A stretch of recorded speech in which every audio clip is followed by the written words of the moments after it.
Nueva Biblioteca del Niño Mexicano. Sentimientos de la Nación. Por César Gándara.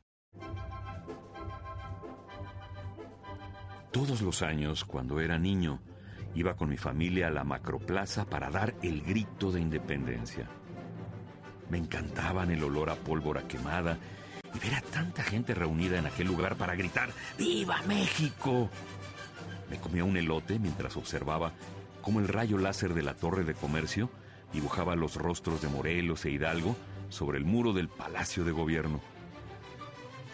Lo único que sabía de ellos era que aparecían en los billetes y que eran los padres de la patria. Hasta que un día, un amigo al que le gustaba mucho la historia de México me habló de ellos y de los sentimientos de la nación. Me dejó pensando mucho.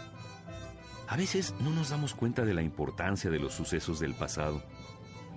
Mi amigo me contó que el 16 de septiembre de 1810, en la iglesia de Dolores, comenzó la lucha por la independencia de México, encabezada por Miguel Hidalgo, quien iba acompañado por un grupo de indios y gente de campo, armados con piedras y palos.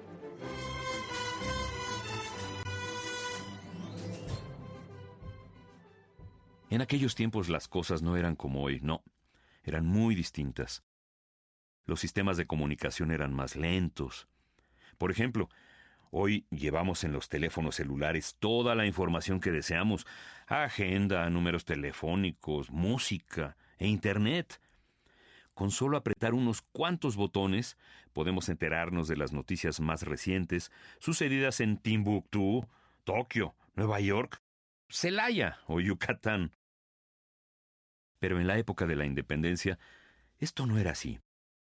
Por eso tuvieron que pasar varias semanas para que un padrecito que oficiaba misa en una iglesia de Carácuaro, Michoacán, se enterara de que su muy querido y admirado maestro de escuela, don Miguel Hidalgo, había dado inicio a la rebelión de independencia.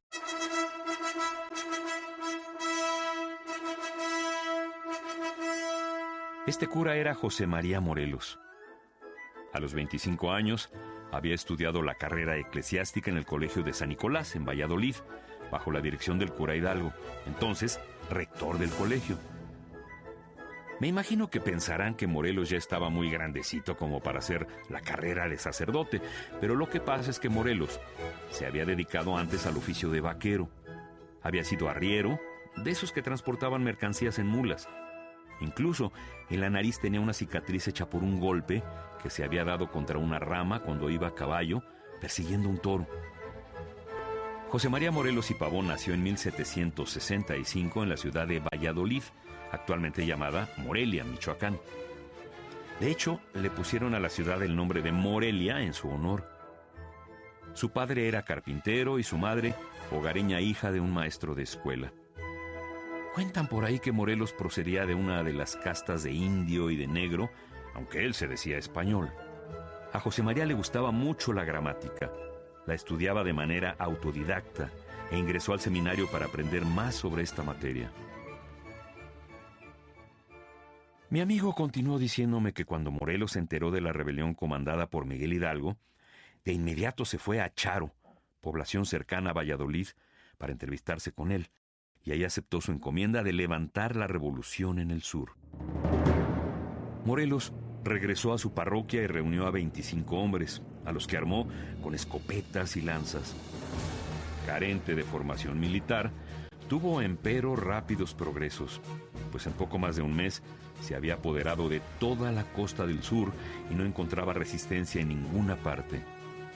Entre los rancheros de la región montañosa, Morelos eligió a los hermanos Galeana y a los hermanos Bravo como sus subalternos.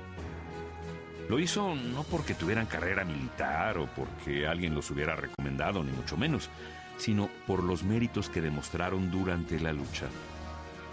Los nombró tenientes y lo ayudaron a ganar muchas batallas. Gracias a ellos, Morelos había logrado vencer con escasos contingentes a los ejércitos realistas, los ejércitos que comandaba España para apagar la rebelión. El padrecito resultó ser muy buen estratego. En 2 meses Morelos se había reunido más de 2,000 fusiles, 5 cañones, municiones y víveres, todos estos capturados al enemigo. Morelos comprendió que era muy efectiva la acción de hombres jóvenes debidamente entrenados, uniformados y organizados, y por eso adiestraba con rigor a sus soldados. Tenía un gran sentido del orden. Reducía a regimientos y brigadas las divisiones sueltas. Manejaba con toda honradez y cuidado la tesorería. Estableció talleres de armas, fábricas de pólvora y fundiciones de plomo y cobre. Pero más allá de sus notables campañas y victorias militares, el mayor aporte de Morelos fue la introducción de argumentos ideológicos legitimadores de la independencia. Morelos no veía la lucha solamente como un asunto de armas o de política.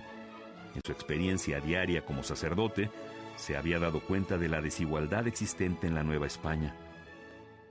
Morelos buscaba que se realizara un proyecto de construcción y concordia para todos los habitantes del país, sin importar la posición social o el color de la piel. Todo esto vendría tiempo después a plantearse en un documento conocido como Sentimientos de la Nación. A principios de 1813, Morelos dominaba militarmente desde Oaxaca hasta Colima, por lo que en septiembre de ese año reunió en Chilpancingo un congreso en el que se declararon rotos los nexos de subordinación de México respecto de España.